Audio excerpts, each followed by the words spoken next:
how do I make money at this, right? You're taking care of your kids, you got a job, you've been doing all these things, and then you've got a podcast. And like, how do I make this work for me? We both got to go to Podcast Movement in LA recently, and we even got to speak. So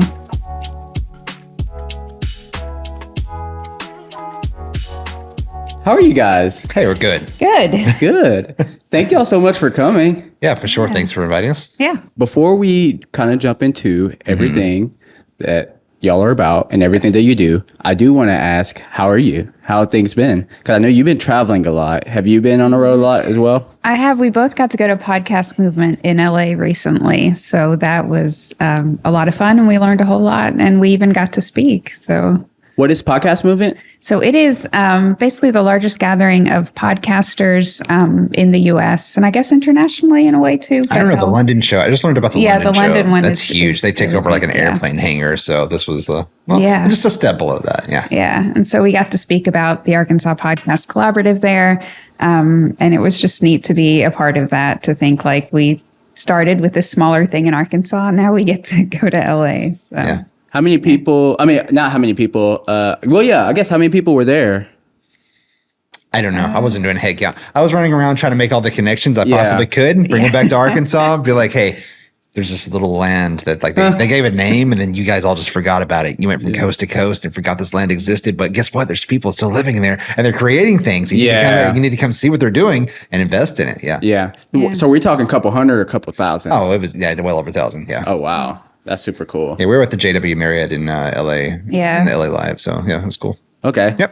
So let's go back to the beginning. Kind of let's start with where you are now. Yeah. Tell me about the Arkansas Podcasters, what it's about, what you do. And then after that, we'll go into the origin story of it. Okay. Yeah. So the Arkansas Podcast Collaborative is the country's only 501c3 nonprofit organization strictly for podcasters.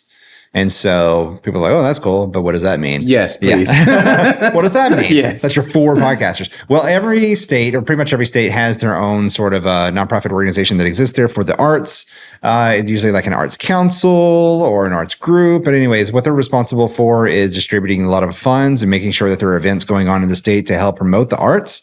But the problem with that is that most of those organizations have never seen podcasting as an art. And it absolutely is. If you just consider a documentary as an art, why is podcasting an art? Yeah. You know what I mean? You've been into this long enough where you're like, there's definitely an artistry to this. Yes. We spent a while trying to set this up today. So. Yes. And so what we do is we have events all throughout the year. We promote the industry of podcasting, especially in Arkansas, and our goal is to create a huge, diverse group of podcasters and creators and producers around the media. That is, even though podcasting has been around for over 25 years, like Arkansas is still trying to find its relationship with it. How do we consume it? It's kind of like when we made the switch from cable to streaming, right? Yes. And so like now it's just, first nature, right? We don't even think about it anymore. We turn the thing on, we go to whatever show we want to, we click on it, we understand how that works. And in podcasting, I think it's the same way. We're still trying to, how do we interact with this on a daily basis? A lot of people are already into it, but like for the mass majority, they've heard of a podcast. They may listen to one or two, but they want to know, how do I get into this as a medium I regularly explore or listen to? And so pushing those producers and creators here in Arkansas to move themselves forward. The barrier to entry has never been lower to create podcasts. And so there's no reason that the creative people that we have here shouldn't be creating and make themselves well known in the industry. Regularly, whenever you want to be an actor, right, they tell you to move to LA or move to New York. Mm-hmm. You've got to move from coast to coast. You can't stay where you're living here. But with this medium where you can literally record wherever you're at, we're in Fort Smith, Arkansas, right? In the middle of it feels like nowhere. I'm sure to y'all. There's army barracks over there. Abandoned army barracks. That's so cool. But it's awesome that we're creating something right where we are and talking about something that's awesome that we're so excited about. Yes. So there's that barrier to entry is nothing. Another thing we do is we helped podcasters get coached in time in the studio, but also some grant funding for their projects. And so we'll talk more about that, I'm sure, a little bit. Yeah. And so just as a community might have a cinema society, we kind of want to bring podcasting to it too. And of course with podcasts now we have video, so they're blending together a little bit, but it's a lot about education and bringing the community of podcasters together. And no matter what level you're on. I haven't in the past with podcasting come in contact with anyone who helps with only funding? Is this local funding? Is it grants? Like, kind of dive into that a little bit. Yeah. So like one of the most, common questions a lot of people ask after they get over themselves, like, oh, nobody's gonna listen to me, is like, how do I make money at this? Right. Because you don't want it to always just be a gig that you're doing on the side that you're trying to work through around your everyday life. You're taking care of your kids. You got a job. You've been doing all these things, and then you've got a podcast. And like, how do I make this work for me? You know what I mean? To where I'm getting money. And so, of course, traditionally, a lot of people will tell you need to run ads or you need to find a sponsor. I'm just not a fan of that. I think what drove me into looking for different ways to get funding is because I hate listening to podcasts that have ads. Okay. Like I will go out of my way and purchase your Patreon version or whatever because I hate listening to the ads. You know what I mean? It just interrupts and it like breaks the immersion of the podcast for me. But no, we did some research and it turns out because there's never been a 501c3 nonprofit organization specifically for podcasting, then they've never had a contender or a champion to step into the ring for grant funding for these podcast projects. But it's out there. There's lots of it out there. And so just past week, we were able to secure $75,000 for a person that was starting a podcast about a medical facility. And it's like sort of a looking into why is there only this medical facility, without giving too much away about the show itself. But yeah, I can't wait to put that out there. But yeah, I'm working with another one right now where we're working on getting them $150,000. So the money and funding is out there, but your podcast content has to align with the mission and vision of whatever organization is giving the grants. And so they won't blatantly put a grant out there, an RFP or anything like that, and say, hey, we're looking for a podcast creator. You'll probably never see that. If you do, it's like a diamond in the rough, right? But most of the time they're like, we fund women in business, who focus in this area and be like, okay, well, my podcast does involve women in business. And so you kind of have to lean your content a little bit one way or the other to fit their vision. But also that's helpful for you because now you're niching down. Yes. Because you're speaking directly to a select few individuals. And it helps you relate to that organization who is giving the grant out, and they're more likely to, give you that money. So where APC comes involved is because a lot of those organizations don't want to just hand you $75,000, $150,000, they want a fiscal partner in between, a nonprofit fiscal partner. And that's sort of the role that we take. And so because you've already set your itemized budget whenever you applied for that grant, right? So dollar by dollar, you're saying the money is going here, here, here, here, and here. Because as you know, when you're putting a podcast together, there's another thing that a lot of people don't think about is like, what do I need? It's not just the equipment and your table and your video, right? So you're also going to need people to help. You need a team. You need your editors, you need your producers, you need your, all the different things and the people that are promoting social media and everything else. And so putting together a budget based on all of that, dollar by dollar, that organization knows where that money is going to be spent for this podcast, and they know that it's going to further their vision and their purpose of what they already fight for. But they want that nonprofit in between to sort of, and that's what we do, is we accept the money, we hold the money, and we make sure that every dollar is going to where it needs to go. Okay. Yeah. And so obviously, like the next question is always in this order. It's always, how do I make money? And then it's like, oh, that's awesome. I can get money for doing this, but you guys are in between. How do you make money? And so for us, we are a nonprofit that also gets grant funding to operate. And so there are projects that we take on to help fund us. We're not making anything off of getting the grant funding to these podcast projects, but because of our goal of raising the podcast industry, we will work out a deal of, hey, I would like ARCAST, right? So our annual podcast festival, come speak at ARCAST, come give something of value, hire some team members from Arkansas or around our area, that we know they're going to do a great job for you, but they wouldn't normally have that opportunity opened up for them because they're not considered because they're from Arkansas. Yeah. You don't normally, outside of Arkansas, you don't normally consider, Arkansas and like quality, quality technical products, So yeah, we're trying to bridge that. Yeah, and most people are podcasting around a passion that they have. So think about your passion, and there's probably a grant for that. If it's healthcare, there's probably something out there. Yes. If it's justice, the Department of Justice gives grants, and there are other organizations that do. So there probably is a grant that matches up with the passion and the content that you're trying to create. Absolutely. If it deals with minority groups, if it deals with ecological issues and solving those problems, if it deals with financial balancing, if it deals with medical research, I mean, there's justice. So many grants out there for everything. There's so many different directions I want to go. Yeah. Well, then another thing is that perks, so libraries often want to work with nonprofits. Okay. And so that's kind of another perk, that we have a really good relationship with libraries, because we're a nonprofit. They know we're not getting, money from this. And they're more willing to donate their facilities and such, which really helps for podcast festivals. Yes. So.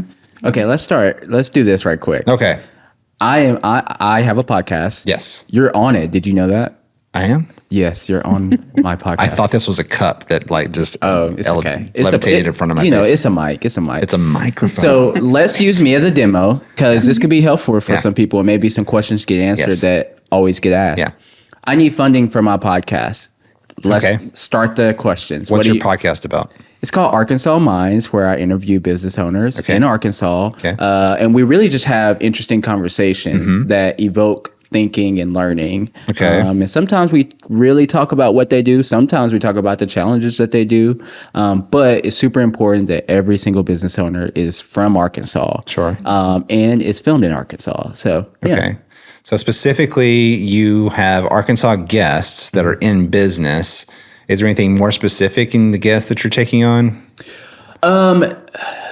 No. And I would say I interview anyone from, I've interviewed so far someone who creates homebrew kits that you can sell and make alcohol at home, all the way to coffee shop, which I know those are both beverage companies, but all the way over to someone who owns a farmer's market online store. Yeah. So this is really big. Those are, small businesses all the way up to big businesses. So it's a big gap. Right. Just entrepreneurs and business owners of all sorts in Arkansas. And your audience, is there a specific audience that you're speaking to? Yes, I think the audience is mainly to other entrepreneurs. Okay. So any other entrepreneurs who are in the state, or obviously people who are interested in whatever that business is and whatever products they have. I'm sure they'll listen in as well. Right. Yeah, like maybe a chamber of commerce, or in a way a tourism nonprofit, because your show will make Arkansas look big and successful, and so I'm sure that would be great for tourism and getting the word out.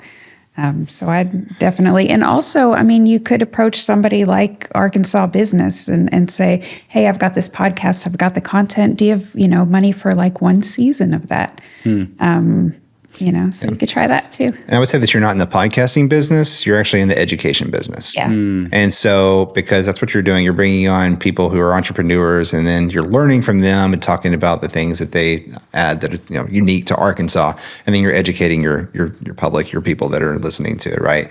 Okay. So anytime that's involved, like there are plenty of grants, like you said, several different types of guests, but like when you say education, but with one of those special industries that you were just talking about, so like farmers, like a farmer's market, absolutely, there's grants out there. The federal farm, anyways, there's a huge like farm organization, and they were always like putting out grant money for education for farmers. Or about farmers, or what those types of things do. And a lot of people are like, well, that doesn't fall under my category, but like read the lettering, you know what I mean? Okay. And what they put in there. Yeah. It definitely applies towards education and things like that, towards like podcasts where you are talking about this person's, farmer's market that's online. That's interesting. It helps them. It furthers their it's going towards helping that farmer be more profitable. And so overall, it makes sense to just partner like that. So there's and farmers listen to podcasts is one thing from the funding that I've learned. On the tractors. Okay. Someone said, they listen to it on the tractors. Yeah. And so it's also a service to them. So that's really cool. Yeah. Okay. So this is maybe a little bit of a unique situation, but I haven't posted an episode of my podcast yet. You're the sixth episode. So, I mean, is that a problem? Yet. Like, I Wouldn't be a problem at all because you're pitching, right? So you're pitching a show. You're not saying I created a show and I need funding for it already. I need funding to create the show. Okay. And so you can make a proof of concept, which is what you've basically done already. You know, I mean, with 5 episodes and 6 now, and you show them what it is that you want. But usually, you don't even get to that point until after they've approved your grant money, anyway. So it's great to refine. I say before you even start researching your grant, making sure that you know who it is that you have on your podcast, who it is you're trying to reach, and then like, what is your goal? Like, what problem could your podcast solve? A lot of the entrepreneurs you're taking on have done the same thing with their business, right? They solved a problem with something that was unique, and you know what I mean? Yes. It was something that nobody else had thought of. I'm going to fill that spot with this. I created this. And so what does your podcast do for that? Like, who does that serve?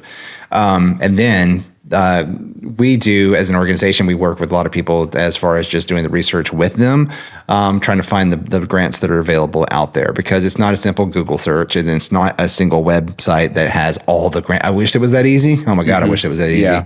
But it's through connections. It's through more, streamlined, research and outreach and seeing, what's available out there for anyone. Some of them are seasonal, where you can only apply, March through June, and then September through October. But others are just like cyclical, and they're around year round, you know what I mean? Where it's just open to anything. That it's time they hear a really great idea, then they have the funding for it, And so the door's never really closed. Yeah, and most of them want to be in on the concept phase, because you might have to tweak your idea just a little bit so that it aligns with your goals and their goals. Yeah. So, they usually like being in on that phase. That said, you should have content to present as like, hey, I can do this. I'm competent in my field. So they can see that. But okay. So if I want to proceed forward, do you need everything on a document? What does that look like to actually? It helps. It helps us and it helps you. Okay. I mean, like, to have it really defined of like what it is that you're doing and what you're trying to reach for. Otherwise, you're recording episodes and they're going out into the ether, but are you seeing the return you're looking for? If you're not looking for a return, if you're just like, whatever comes. Okay. And then you're just never satisfied with that. Yeah, so you just keep making episodes. You mean like with financial return? Maybe. Is that how you're measuring it? Are you measuring it with financial return? Are you measuring it with social impact, or maybe making connections, building your network? I mean, there's just so many different ways to measure the impact of your podcast. Yeah. Or your brand as a whole. Yeah, exactly. Yeah. So, you might not make directly money from your podcast, although you should have enough in your grant to, pay for the things that you need, including just basic time that it takes to create it. But it's also, podcasts are great in building a brand. So that can be, just adding that to your portfolio can be really impressive to get hired, by communications companies and such. And so, we've worked with the lowest we've worked with was 5,000. So there's 5,000, and then, like I said, up to we're working on the 150,000 right now. So I can do a lot with that. $150,000 for a podcast. How does that break up? And it's a seasonal, so it's not. Yeah. What do you mean? How's it break up? So if I get a grant, let's say I get a grant from Chamber of Commerce or Arkansas Business, and I have a season. For instance, this season is going to be 12 episodes. That's one podcast every week for 3 months. Okay.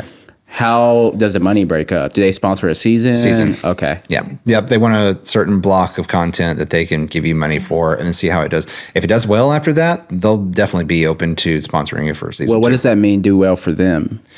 No, if the season does well. So like, we'll say whatever goal that they're looking for or measurement, you may not be reaching. So a lot of people think that your analytics, and the measurement that everybody's looking for is like, I got thousands of listeners and I've got, hundreds of downloads, but it's not necessarily that. It can be, maybe they're trying to reach a very particular group of people and they may not even number in the thousands, you know what I mean? But like, those people have reached back out to them, or they've somehow seen a change in what their purpose is, because every nonprofit has a purpose.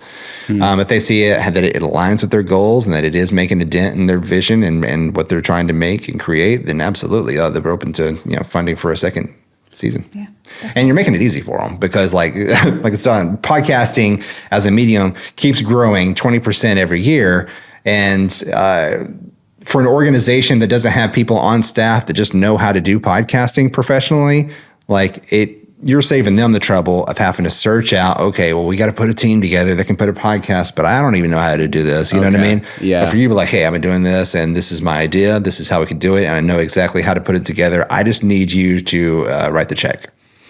That's much easier for them than to have to assemble a team and then just guess their way through it, you know? Yeah. And there are, I mean, there's more than 2 types of podcasts, but the main types are the Q&A, where you have a guest in the studio and you ask questions. And then you have the narrative podcasts, which are, you go out, you get audio and you write a script that actually is like writing a movie script. Yeah. And those are the really big grants are usually for those, because writers are expensive if you want to do it well. But there are certainly, other grants for Q&A type podcasts, but a lot of when you hear the big budgets, that's usually going towards the narrative type podcasts. You said that before. I've never heard of that term before. Narrative podcast. Yes. Have you listened to true crime at all? It's very popular in the true crime field. That's probably why. Reading from a script, basically, right? Yeah. I mean, so imagine you go out and you do a lot of interviews. And then you come back and you write a season. So you have 5 or 6 episodes, or 7 or 8, and you have to write that season. And there have to be multiple people in the episodes. You need a track, you need a music bed. You need to make it sound good.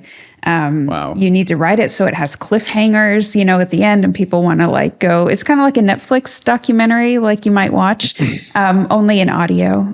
Although often now in podcasting, it does have a video component. But podcasting is still primarily audio. So it really is like script writing.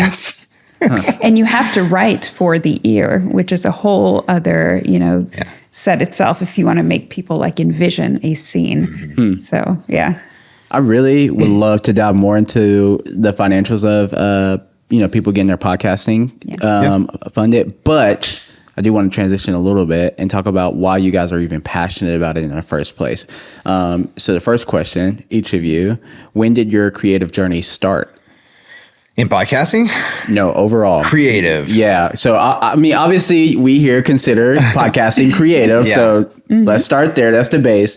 But anything creative, when did your mind started kind of thinking that way?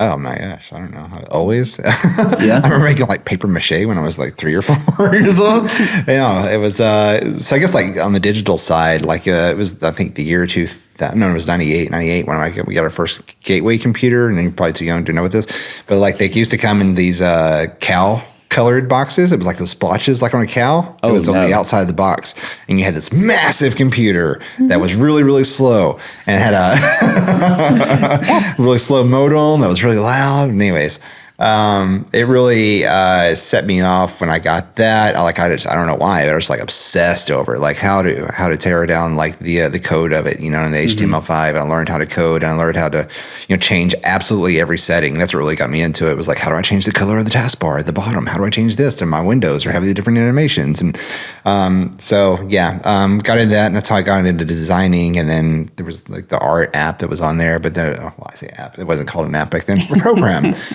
Yes. Script. It was called Script, right? And it was and then MySpace pages and GeoCities, you could customize them if you knew how to code. And so I had a lot of friends that were asking me to do that. And so I did that. Yeah. And then how did it transition to podcasting for you? Podcasting. So I've been listening to podcasts since they were MP3s that you had to download off of people's websites and load them onto your MP3 player. When downloads actually meant downloads. When it meant downloads. Yes. When you had to download it. Wait 20 minutes for that 15-minute, I guess, episode to download. And then you would take that file. Then you had to physically hook up your MP3 player. And then you'd drop it on there. Anyways.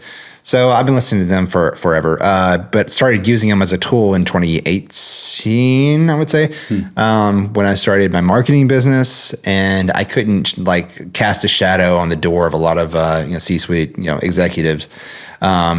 I could get to a lot of other people, but there was just some people at a certain level that I just could not even have a conversation with. And so I was like, I'm going to try this podcasting thing and just invite them on and see if I can get it. Just shoot the shot in the dark. What year was this? 2018. Okay.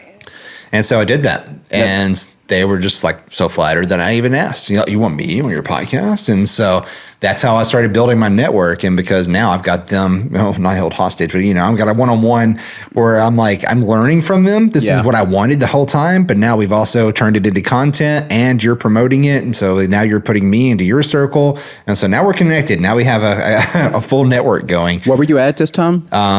What do you mean? Where was that? Were you in Arkansas? And what part of Arkansas were you? Conway. It's where our original office was in Conway. Yeah. Okay. Before we moved to Little Rock. But yeah, it started off there. And then in 2022, yes, I was being honored by the Cystic Fibrosis Foundation for it's what they call the finest honoree.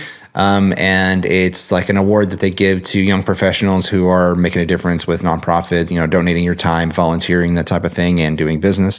And this was for your podcast? No, so that's what inspired what we're doing now.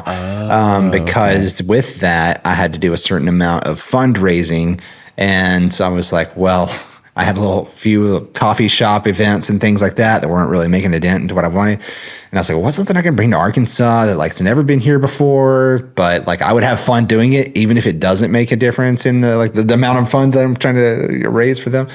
And came up with the podcast festival. So that came before the nonprofit. And modeled it after RTX in Austin. You're from Dallas, you're from Dallas area, right? So RTX and Rooster Teeth and all that. And so modeled it after that, started calling up all the podcasters that I knew that were doing it, at the level of success here, it was. And had them on stage, and we built out panels, and we had vendors and all kinds of stuff. And it was great. It was awesome. That's where I met Karen, actually. I reached out to her because I saw that she had a launch party for her true crime podcast coming up. And I was like, hey, you want to come talk to people about podcasting? Yeah. So I was a speaker at the first podcast festival that he organized. Oh, wow. And I guess my background, my background's in journalism, and I worked for public radio. And so what I knew is how to do audio, creatively. And then podcasts happened. And so everyone in radio was like, yeah, it's on-demand listening versus tune in, Thursday night at 7. People don't want that anymore. And so we made our local programs into podcasts. And so it was what I loved. And that's where the industry was headed. And I also loved, so I worked in a newsroom for several years. And it was always kind of the news we were putting out was the news according to the news director, which sometimes was me, and sometimes it was, someone else, and usually it was a white guy. Yeah. And so podcasting is just the democratization of it all. Anybody, no one person decides what the news is that day. And I really love that. That's really cool. Yeah. So y'all been in it for a long time, podcasting. Yeah. Have you received kind of any negative backlash with it? And what I mean is when you got started with your first podcast, where people kind of in Arkansas that's never going to work. And I'm asking this because I consider Arkansas to be really behind when it comes to online media. And I even see them devaluing it quite a bit. Financially, mentally, it's not even an idea. I think the only time I've seen value actually placed on online media is when you go up to Northwest Arkansas, or now I think a lot of it in Conway is beginning to happen with the school. They have a really good, creative arts school at UCA department. But so did you receive anything? Because I'm even now coming back and opening up this space, I've had people say, what are you doing? Why are you starting a podcast studio? Right. Enforcement for Arkansas. That's never going to work. Yeah. Now, we talked a little bit about, maybe it was before the cameras were rolling, but we were talking about, how Arkansas sort of, forming its relationship with how do we consume, this medium that is on the rise, globally, to where the point of half the population on the internet is listening to at least one or two podcasts a month. You know what I mean? So we're going to continue to grow these things. And you were talking about, how narrative podcasts are like Netflix documentaries, but they have video incorporated in them. But even those Netflix documentaries also have an accompanying podcast that you listen to as well, right? So everybody's putting out a podcast. It's a medium. I think it's here to stay. But no, the only negative I would say, or negative reactions I've had to podcasting since doing any of this, has been from some of the people in the arts organizations who didn't consider it an art, and also thought that it was going to be a trend that would rise and die like blog posts. And so they were like, well, it's going to be oversaturated. And I was like, this doesn't make any sense, because by your own logic, and you consider film to be an art, but you encourage so many independent, creators to create their own films and put them out there. You don't think like there are no borders. It's an endless amount of films and that you can put out there. But you think there's a limited amount of podcasts that you can put out there. It doesn't make any sense whatsoever. And honestly, podcast has been around. I guess the form of like audio performance, right? Yes. Has been around way before film or anything. Yes. Yeah. I first started listening to, my grandmother used to like show me, give me those cassette tapes that had like The Shadow and The War of the Worlds, H.G. Wells and all those types of things. I have no idea what you're talking about. I know what cassette tape means. Gather around the radio. Twilight Zone. You ever heard of the Twilight Zone? Okay, so no. What? Anyways, what is this? So they were around like early, maybe 20s, 30s, or something like that. Are these artists? They came out. No, so these were shows that used to come on the radio, and they were fiction. But like you would hear, like you would follow the story along. I mean, just like I'm describing what podcasts are to you right now. Okay, but like. That's what was on the radio back then in fiction form. Oh, so that was that you would listen to those, podcasting. Those episodes, Oh, wow. Yeah. That's interesting. I used to love those things. So like the Twilight Zone, especially, you know what I mean? Because like you would go through this whole adventure, like you could see the images in your mind. It's like reading a book, how we're not going to show you, we're going to tell you, and then you see it in your mind, That's what really drew me into the audio form. But yeah, it's been here for much longer before, cinema or anything else has been considered art in, that medium. And I don't think it's gone anywhere. It's going to stay, Yeah. It's not going anywhere. Yeah, I definitely don't think there have been any like haters or anything. But I have like the question has been posed to me like, what are you doing? And this whole nonprofit thing, how are you going to make that work? And what is it? So it is extremely new. And so people are, going to be skeptical or just really want an explanation of what we're doing. I love that though. You know what I mean? As an entrepreneur myself, I love when that type of question comes. The doubt. I'm like, that doesn't discourage me. That encourages me more than anything, because I'm like, oh my God, we're onto one of those things. You read any of the stories of the great people who started amazing businesses now, like the billionaires in the world that created these businesses that disrupted a whole industry. And like, they all had the same questions asked to them.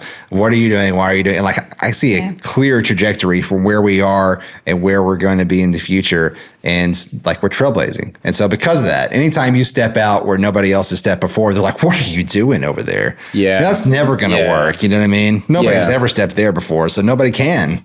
To break it down a little bit, to kind of help people to see who are watching this, who maybe are sitting back like, dang, you have to call me out like that. I didn't think it was an art. I had no idea.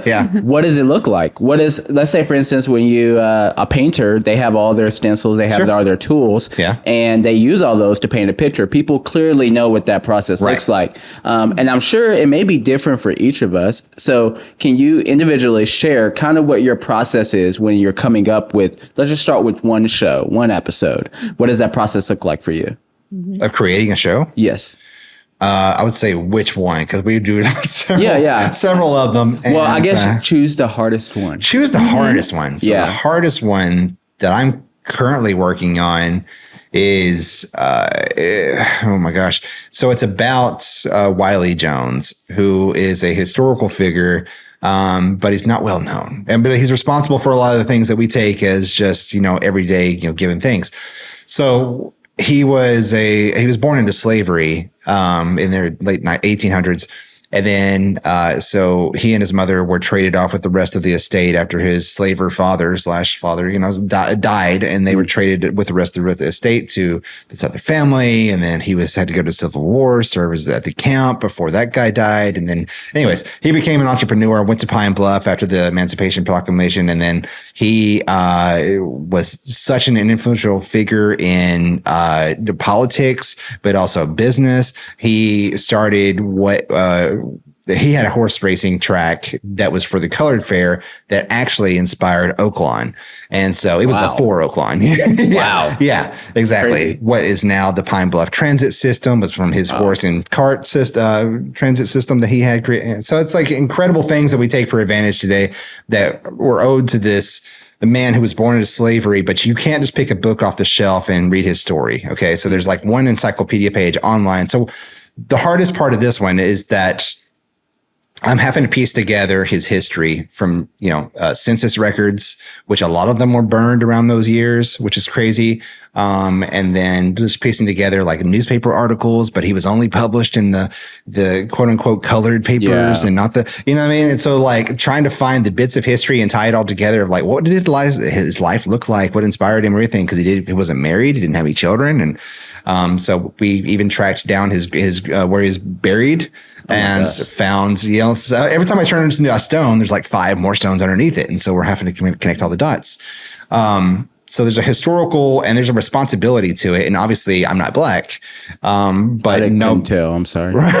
You couldn't. I don't see color. So like in a way, I feel like it's not my story to tell, but also nobody has stepped up to tell the story. And so I want to be responsible with this. And so what does that look like recording for these episodes? It's a ton of research. Oh my God. It's so much research, but then it's okay. Now we've got to record, with, professionals in the area of that are knowledgeable, historians and professors at different universities that know about what the lifetime that was like. Then we fade into, okay, what did that sound like? You know what I mean? With that immersive sound, of what is it called? Like sound design. Sound design. Thank you. Yes. Yeah. Sound design of like, what did you hear? Did you hear horses that were going down, the street next to you as you were walking by, or what did you hear from the windows as you passed by buildings and those types of things? And so putting that all together, crazy. And then having an overlay of like, narrating the story of what's going on. Where was he at in his life at this point? What was going on? What was life like in Arkansas? And so there's like 50 plates that you're spinning at once. And trying to make it all come together and make all the sounds sound good. So you're engineering. Yeah. So it's wild. Yeah. So with, like, for example, the true crime podcast that I did, it was so much art. Yeah. So the first thing is, thinking of a name, and burden wasn't something that, it took a while to come up with that. And then artwork for podcasts is so important. It's the very first thing, people see when they open up your podcast app. So you better do that well. Mm-hmm. So then it was like that, the graphic stuff. And then it was writing, like organizing an outline of like, how am I going to write this so that people, so it has cliffhangers and people want to keep looking at it. And then it's, let's build a website. And then we did these graphics with like quotes, dramatic quotes from the season, say, tune in, upcoming. So you're constantly doing art, and even like the sound design is art too. Like, for example, someone was in the hospital, and so I used sounds of nurses and doctors, going around, and then like of a monitor, like a heart monitor, to really like, give that immersive feel. So listeners are like, okay, I'm there, because you don't have pictures in that case. No. So I've never heard of podcasting like you both talk about it. Really? I mean, these sound like documentaries to me. Yeah. Yes. They basically are. Yeah. I'm visualizing this like as a film.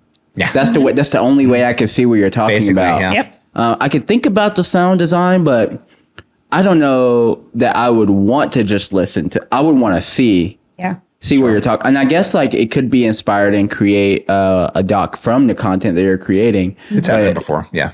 I don't know if I could podcast if it was all that. Yeah. Yeah. That's a lot. That's a lot of work. Yeah. Yeah. Yeah. It's time. But then there's the ones where we get to like, where we're just talking to other people. I find those are the easy ones. I'm like, oh, good. I'm just talking to somebody and I'm recording it. Yeah. Like, it's simple for me. So we do the Artcast or Road to Artcast podcast where we're just talking to other people that are creators in the space and Like we caught the guy that's walking across America right now. He came through Little Rock and we caught him, put him in the studio. Oh, yes, he was here. Ranger Kai, like, oh yeah. Yeah. He was here. Everyone tagged me because he made a Facebook post saying, "Hey, I'm coming through." That's good. Okay. Did you see that? Is that how you got connected with him? In the Little Rock one, yes. I'm sure he posted it everywhere else, so he was going through too. Yeah. Nice. Okay. Yeah, I didn't get to meet him, but yeah, I didn't have the space up, but yeah. No. So what are all your podcast names so that people I can before I forget, or at least the ones you would like to promote for people? Yeah, sure. So Burden is my personal true crime podcast. I work on Smart Justice, which is by a nonprofit called Restore Hope, which is my real full-time job. And then I work on Memoirs in Medicine, which is 2 doctors from Arkansas Children's Hospital who have other doctors on telling stories about like a time there, like an event in their career that profoundly changed them. So those are the ones that I work on right now that I'd like to promote. Yeah, for sure. I would say Road to Arcast is probably the one we really want to get everybody to listen to because it leads up to our annual podcast festival called Arcast. And then, oh gosh, what else am I lurking at? Long Term, which is about recovery resources in Arkansas. Like, where does it come from to get off of, substance abuse? Okay. And like, what do we have available to us now? Like, what has to happen for a sustainable future? And be realistic about it. And so that's only a 9-episode, limited series that we're doing. Of course, Wildly Jones podcast will be coming out. I'm still working on that. Probably launch next year. And then like Alzheimer's, Arkansas. Sorry. Yes, it's called I Didn't Sign Up for This. Yeah. And that is by Alzheimer's Arkansas, but I produce it. And it is talking to caregivers or people who have family members that have suddenly, showing signs of Alzheimer's and other forms of dementia. Why does dad have his pants off and he's down at the mailbox? You know what I mean? Yeah. Why is mom putting weird stuff in her cereal? So it's like stuff that you're not really prepared for. Nobody can prepare you for it. And so, but you're talking to other people or like you're listening to other people talk about what their experience was going through that. You're like, oh, so you finally have somebody to relate to because that's a very peculiar instance to find yourself in. And then finally, I'm working on the podcast For Doctors by Doctors, and that's with Panacea Financial, and it is a group of doctors who have decided to be financial. So they're a financial institution that helps other doctors, like to get through medical school and to put some back to make sure they're smart with their money. And they've started a podcast, and we've gotten some really awesome guests. I didn't ever think that I would ever get to meet. And can't drop names yet because the episodes haven't dropped. But yeah, I'm excited about that, really that cool. in particular. Yeah. Yeah. What are some of the things that you would recommend to people who are wanting to get started with a podcast? Oh my gosh, I would say what kind of podcast? So if you're just I guess I would just recommend like this type right here. You know what I mean? At first, just to get you used to it, just get used on camera, get used to talking to the microphone. You wouldn't notice it because I've been talking way more than Karen has, but I'm an introvert. And so, but as an introvert, I've got a social meter and it starts up here. And as I talk to other people, like it gradually decreases until I've got to just be alone in a room by myself and recharge.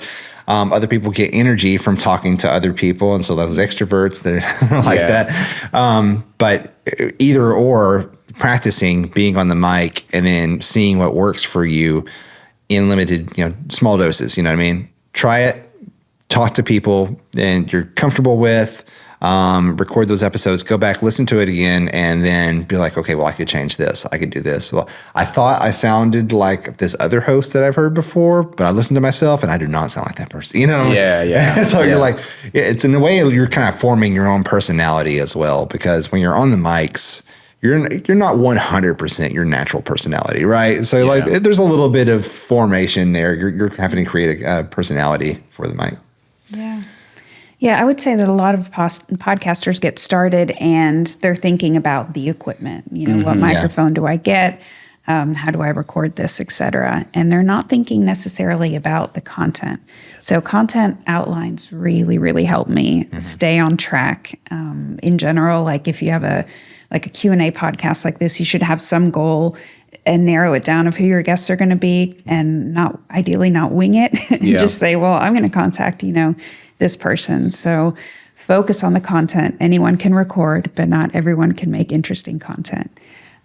So Yeah, that's and important. in that, a lot of the most successful podcasters, that I've talked to or spoken to, especially all the ones we met at, Podcast Movement and several more that I've created. I'm a member of the Podcast Academy. Yeah. And so you meet people from Lemonada and all of the others are there, but like all of them say that the podcaster that is creating the podcast, they have someone specific in mind that they're trying to speak to. Not a group of people, someone specific. It's a person. Yeah. It's an avatar. An Yeah. avatar. So, Yeah. So someone that doesn't actually exist in the real world, but you're saying, okay, well, her name is Lisa. She likes to specifically eat meatloaf on Tuesdays. She she played softball in high school, but she grew up and now she's a single mom. So you create this whole story for this person, and you make every episode specifically for Lisa, for that avatar, that person that you're creating for, and then.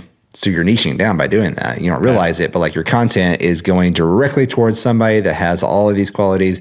And by doing that, you're going to reach that demographic, but you're also going to have people that relate to bits and pieces and find it interesting. And so you're going to grow your audience. I think a lot of people have a fear of like, well, if I'm not available and I don't make my content for everyone, then I'm not going to have anybody listen to me. I'm going to miss a demographic. And it's like, no, just niche down. You'll find that your growth happens naturally. Okay. I have a question for y'all. Yes. Yeah, absolutely. This maybe not controversial, but I'm curious to hear what you have to say. So the question, and I'll kind of back it up with some information. Yeah. I'm curious of what you both think about the new age of podcasting. And what I mean by that is it is very, very different. And it more so focuses on the online part of podcasting more than podcasting. Yeah. For example, everything you just said, I think about it backwards because I come from online. Yeah. I come from YouTube. Yeah. And I come from, I know what gets big numbers online. Right. So I'm creating content that way. Yeah. So for instance, when it comes to a podcast, when I sit down, my recommendation that I do to people, as I say, I record at least a month's worth before I release the first one. With the type of content that I'm doing, where it's just like interviews, talks with people. So that's about 5 to 6 episodes, typically about 6. Record 6, then release the first one. But I already have the guests all lined up for the next ones as well. When I'm planning those out and doing outlines, I'm not necessarily going for content. I'm thinking about the title. And I'm thinking about the thumbnail. Yeah. Because I know, and from YouTube, those get clicks. Yeah. So clearly, I'm thinking about almost like the video and the online side first. And then from that, okay, now what's the content? Because I've found that, at least with online media, if it's not interesting enough to click on, then it's not going to get numbers, which I understand a lot of, like you said, the podcasts that people start aren't looking for numbers. But whenever I started this, I never thought about sponsors or any other podcast. I never thought about sponsors. I never thought about any of that because my main source of revenue is just going to be through AdSense, through YouTube. Like that's what will fund this. Right. Because I've seen that in the past. So I don't have to worry about the brand deals or sponsorships. I'm more so worried about getting people, specific people to click on a video. Right. I know who those people are. So when it comes to avatars, yes. Have an avatar. So John, like I'll pick that name, and whenever I'm talking to the intros, the outros, or even talking to you guys, I'm thinking, well, what does John think is interesting about what they just said? Yeah. Not what is Joe, me, thinking is interesting about what they said. Because I hate whenever I don't get those questions answered whenever I'm listening to other podcasts. So I'm thinking about what John thinks about. And that's kind of how I build the content. Curious to what you guys think about it. Because even I think more traditional podcasters, in my opinion, really focus on the audio, the storytelling, like the small, intricate, like things that like an artist will focus on, while I'm focused on the online media part. Yeah, the two very different types of podcasters, I would say. Like you're YouTube first, which YouTube is, trying to become a leader in podcasting. But I mean, you could already put your podcast out as a video, right? And so that's you've already been doing that for quite a while. And like I watched a lot of content that's been podcasts on YouTube, and then as a secondary thought, they take that audio and drop it as a podcast in the other podcast feeds, Apple and all that other stuff. But yeah, you're absolutely in the YouTube type of realm. And I will say, just to give you more insight, I do video on podcasts. I mean, on Spotify. Sure, yeah. I do video on Spotify Right. and video on YouTube. Yeah, exactly right. Yeah. Which more and more of those podcast platforms are allowing video to be on, which is great. Yeah, I mean, if that's working for you, it's working for you. That's all I say. I can't personally do it because I don't know. I don't. It's not natural to me. You know what I mean? To be like, one, I'm a weird guy anyway. You know what I mean? I can't tell what anybody else is thinking or what they're going to find interesting. All I can do is create art that I like and put it out there for the world and just see, how anybody else feels about it. You know what I mean? And that's what I encourage a lot of people to do. And I think we're used to dealing with the people that are audio first sort of podcasts rather than the video first type of podcasts. And I thought you were talking about Podcast 2.0 at first because you know what that is? No. Okay. So Podcast 2.0 is the newer version of how we interact with podcasts it's coming out right now. So like Spotify, for instance, their Podcast 2.0 versions are that you upload your episode, it goes to your RSS feed, of course, but also there is a questionnaire at the end of the episode, right? And so, how did you feel about this episode? Or you can change it to be whatever you want.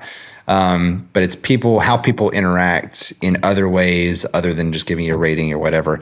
That's interesting. Yeah. Maybe they can send you back a voicemail that can be played back on your podcast. And so that's what Podcast 2.0 is really focusing on right now, is like the interactivity between you and the listener. Okay. But I mean, I know YouTube's been in a lot of that already, Yeah, I was thinking, I was like, well, I mean, I think that, and I'm curious to hear your answer too, but I think that, this is my opinion, there won't be any platform online for a very, very, very long time that can build a community and keep that community connected YouTube. Yeah. I just don't think that. I mean, all the things like the polls, the comments, all those people are there. Even if you, post a picture, hey, this is coming out. Mm-hmm. Thousands of people, like thousands of comments, thousands of people, like the brand outreach there to even get your podcast seen or heard in the first place. It's just like, it's so wide, YouTube's so unique in the podcasting space too. When we were at Inside Baseball, when we were in the podcast movements, YouTube was there and they presented on YouTube podcasts about what their plans were about launching, how you can connect your RSS feed. And then, they dropped Google Podcasts. It's not an app anymore. Now it's YouTube Music that they've replaced it with. And you have to have a YouTube channel in order to get your podcast played there. And you have to have it specifically listed as a podcast in your playlist. And anyways, so just a quick, yes. So, that announcement that they did is the reason why, don't want to say their names. Yes. But the big podcast, and if whoever's listening, know what podcast I'm talking about, that's why that one ever got started. Yeah. Because I was listening to YouTube talk about how they're really incentivizing and pouring a lot of money and a lot of time into podcasting back in 2013. Right. So I called people who I thought would be good hosts. And I said, hey, you should do this and you should do it now. Yeah. Because YouTube is really, incentivizing podcasts. And these were video first creators. They did it, and that one did. That's why I went from, I think the numbers were from zero from zero podcast at all in 6 months, 1.4 million people on YouTube. And I just looked yesterday because I was going through the feed to look at thumbnails. They're still number 10 on Spotify. Yeah. Global. That's great. Yeah. And then James Cridland got up right after YouTube did. And he said, watch this, I'm about to make them angry. And so then he went through, like in his presentation, James Cridland's from Pod News, by the way. And so like a lot of the audio podcasts listeners doing it. Anyways, he made a timeline of like, YouTube, comes into existence, and then in this year, YouTube, announces that they're going to be dealing with, podcasts. This year they did the RSS feed, and this year he said, "What are they doing now?"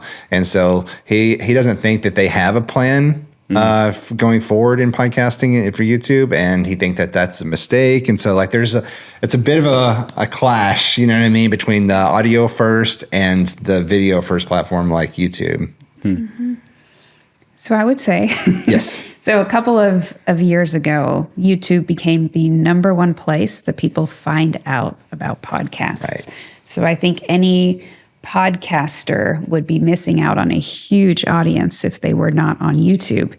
And so if they're used to doing audio, really, then it becomes, do I put do I put shorts on there, or do I need to put my whole podcast on there?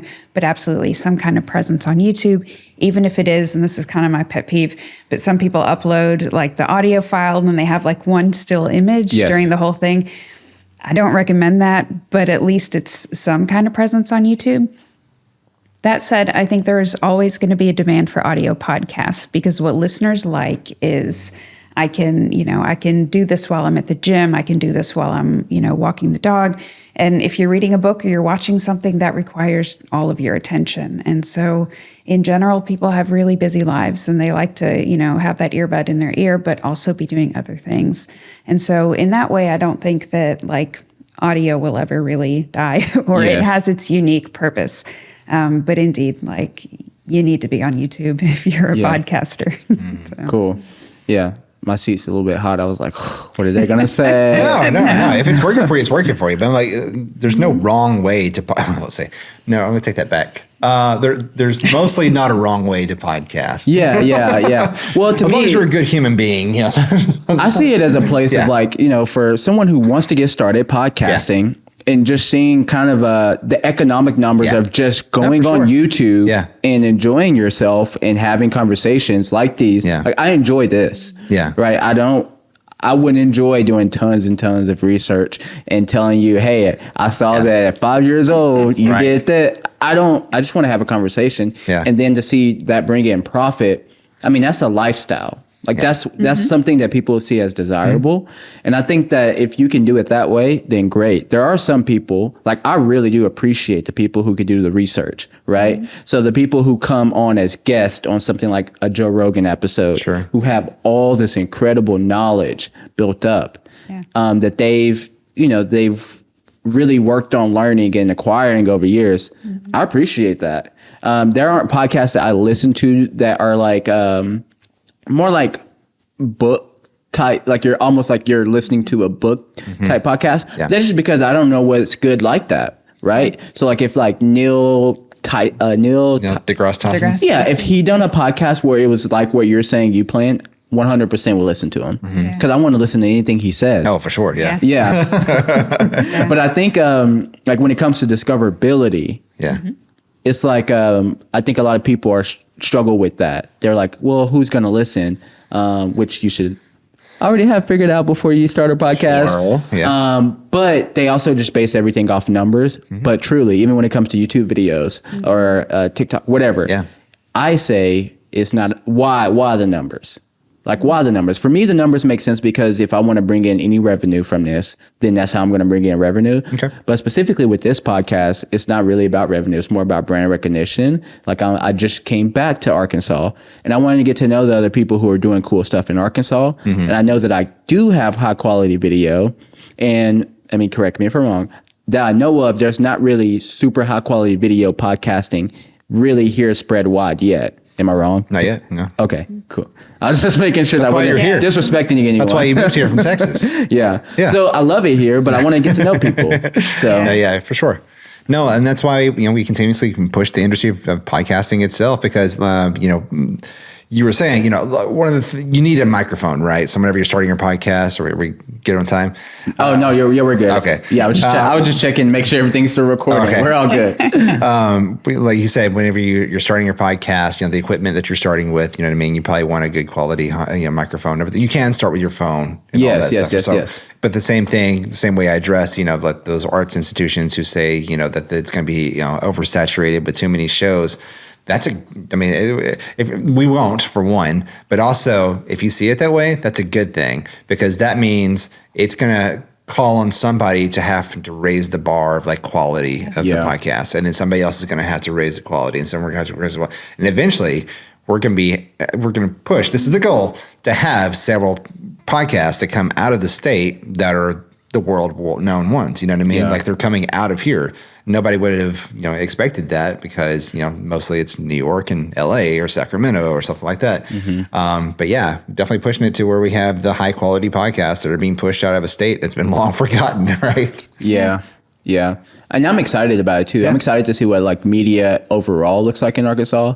Again, I think it's on a rise from where it was, but overall, worldwide, media is on a rise, which just means that even though media in Arkansas is on the rise, it's still behind because it's still been rising. Oh, for sure, yeah. And so I'm excited to see what stories come out of Arkansas because, I mean, you guys have talked to people, right? You've talked to people. There's so many stories. There's so many stories that aren't getting captured at all. Yeah. Absolutely. In these small towns with people who aren't online. Sure. But they have incredible things to say. And you're like, man, what you just said, someone was talking to me about that the other day, and I wish you could just like directly tell them what you just said, but that's not available. Like that's not available in a lot of these small places. And so it's super cool to see what, bringing in media like this looks like. Absolutely. On our website, we've got a directory of all the podcasts that are being created in Arkansas, the ones that we could find ourselves, but also the ones that are being submitted. And so I know there's tons that are still being produced that we don't know about because not everybody markets themselves or submits them to the directory. But we've got nearly 300 on there right now, but something we've seen is that there's absolutely no Asian presence whatsoever. You know what I mean? But that's not the representative of the of the population of Arkansas, right? And so we have lots of Vietnamese, and we have South Asian, so Indian, and there's Malaysians, and so there's entire communities that are all throughout Arkansas, but also the Spanish speaking community. And so there's only like 2 or 3 of those, and both of those are bilingual and not just strictly Spanish.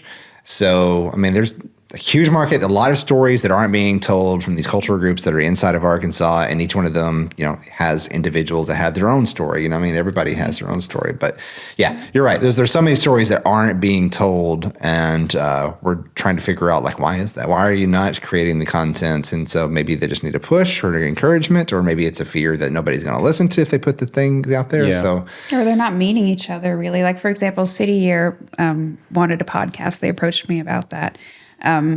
I think they're still like in the process of working on that, but that's an excellent opportunity for anyone in communications to step up, build their resume, and City Year will be so grateful.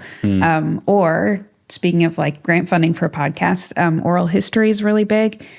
So for example, I bet someone out there, if they wanted to, could get a grant to go into nursing homes, record people's stories. Oh my! You have no those. idea how much I want to do that. Yeah. I want to do that. But So Yeah, yes, so that's a there's good grants idea. out there, Yeah. and then you partner with the Library of Congress, and you send all those to the Library of Congress. That's Yeah. I mean that's that sounds totally so cool. fundable. I would Yes. love to do that. There's Yeah. so many old people who I'm like, if you set this up, well, and more of a more of a history, I think would be cool. I would listen to that. Yeah. But even just for comedy, Yes. to sit at a nursing home and hear some of these people just talk. Oh, yeah. Oh my Yeah. gosh. Yeah. Like I don't know if you heard an old person talk who they just feel like they can say whatever they there's, can there's say. a age you an age you reach just at don't some care point anymore. where Yes. you're old. Yeah. Yes. They're out the window. Yeah. But Yeah, you're gonna- then they'll stop and then they'll drop a nugget of knowledge, and you're Yeah. like, "Whoa, where did that come from?" Yeah. Right, And that's right. valuable. Yeah, that's so Absolutely, cool. Absolutely. And that's a lot of people, it seems like in the past like year or two that I wanted to interview who were older, like have passed away.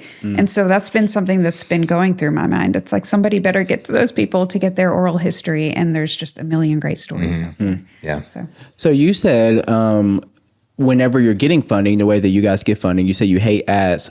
I'm not like, how do these businesses who are funding the pot, like, what does that look like for them then? Are you still, are you still doing ad reads on your pot?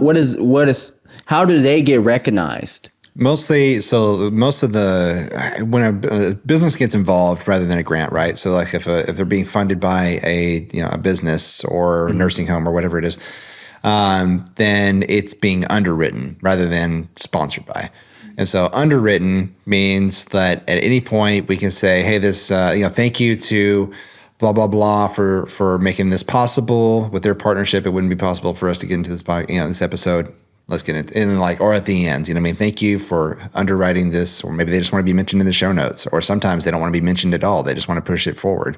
And so it's about, if you're able to push their vision and mission forward, you know, for a lot of those companies. So it's not really an ad read as much of just awareness. Like, Right. so starting the podcast, you would just say something. It's integrated more so. You don't have like 30 seconds. You have to talk about them. Exactly. You just mention them at the beginning. Yeah. Mention them. Kind of but- like a thank you, and then Okay. they get, you know, their brand is associated with that, or their nonprofit is Right. associated with that.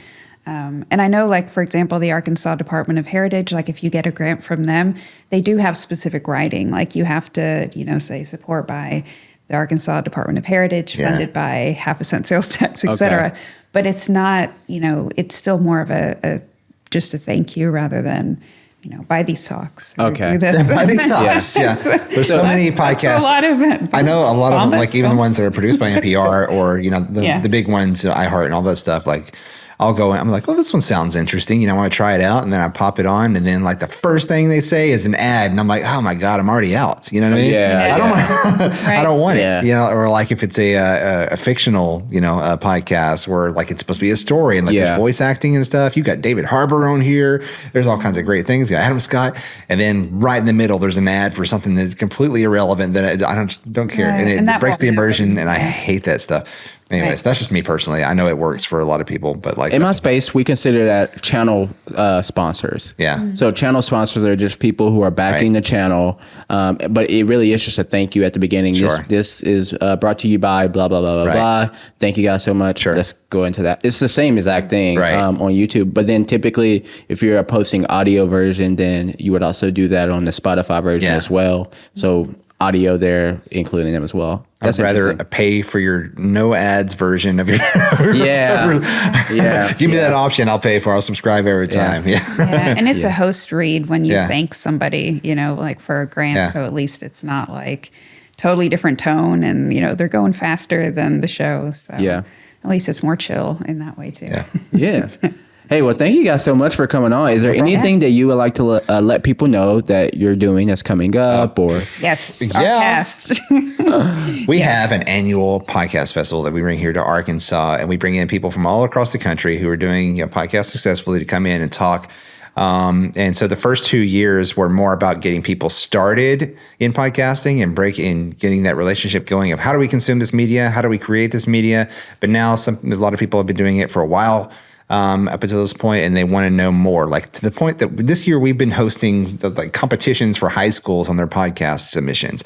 It's been pretty crazy. Yeah, they'll go into CapCut, cool. make podcasts. What? Yes, they'll make Full podcasts podcast? in a CapCut. Yeah, That's video. crazy. That's insane. And I'm like, I can't crazy. imagine how you Yeah, did that. yeah. But okay. But yeah, so it's growing. So this is our third year for the podcast festival. Starting on September 14th, we will be at the Delta Hotels in Little Rock. We're a full day of workshops and speakers and breakout sessions and hands-on demonstrations and sponsors. And we have an artist alley. There's meetups. There's all kinds of things. If you're into podcasting whatsoever, even if it's creating or listening, that's definitely a place you want to be.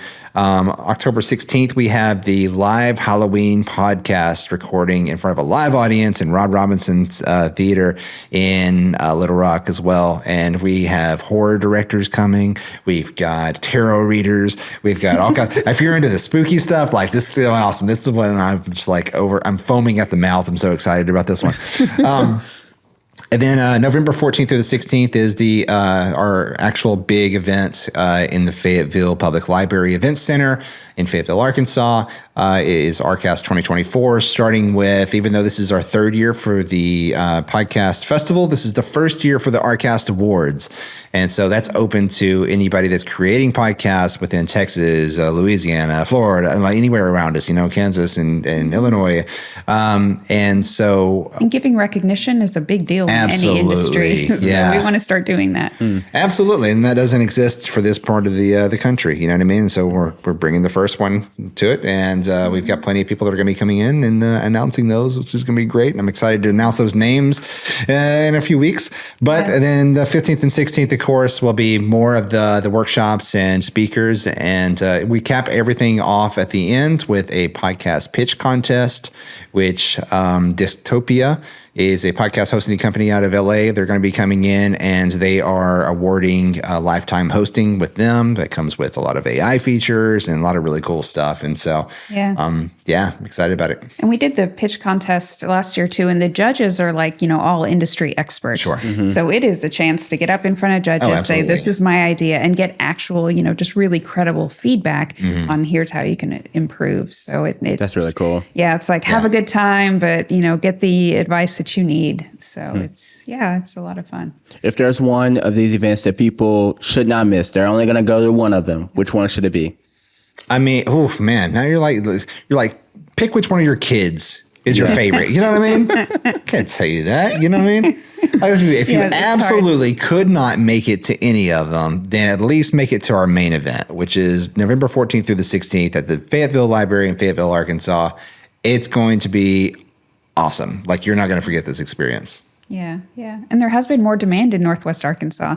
So hopefully Central Arkansas will also, there will be more demand. I was surprised by how many people I talked to at Podcast Movement. There were people there from all over the world. I mean, they were from England and just everywhere else. A Tel Aviv guy was from Tel Aviv. And anyways, Arkansas connections. And so many of them were like, oh, I used to live in Springdale, or I used to live in Bentonville, or, I've got a business that exists there, or I'm partners with. And it's so crazy that everybody sort of like connected right there in Arkansas. I thought we're for sure going to be the hillbillies at this place. You know what I mean? Well, I tell people I'm from Arkansas. Yeah. That's so funny. Yeah. But thank you guys so much for coming on again. And if you guys are interested in any of the events, you know where to find them on your websites, right? Absolutely. Yes. ArkansasPodcasters.org. Cool.